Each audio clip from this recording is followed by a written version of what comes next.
Kāore he ture I tēnei ao e manaaki ana I te mana whakairo hinengaro o te iwi Māori o tira o ngā iwi take katoa o te ao. Heoi anō tērā pea mā te wero I te kāwanatanga, ka mutu te whai a ngā umanga nui o te ao I ngā ingoa me ngā tohu Māori. Kei te pīrangi ngā iwi o te ao ki tētihi maramara o te keke Māori.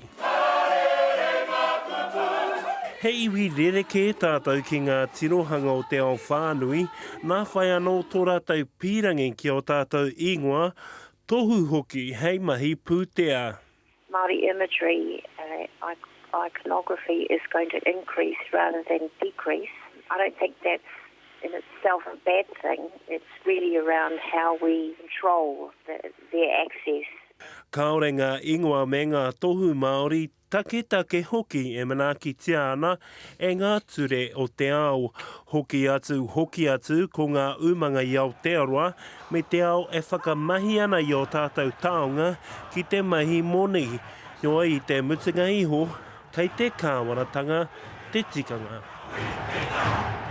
Ka hore te kāwanatanga I whakatū ture I tēnei whenua I e rātu whenua hoki mō te rōpu.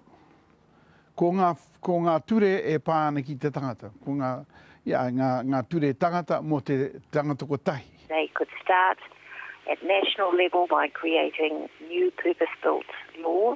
They could also at an international level make statements in relevant international forum. Aha kua ngā maru āpō, turu āpō mo te pūrongo wai rua ono rua, au ware ake, hioi mā te kōkiri I roto I te kotahitanga, e kakati ai te kahikatea. Mā te wero pea, ka puta mai tēnei āhuatanga. It's time to return to the lobbying tactics, really show that many Māori care deeply about these issues.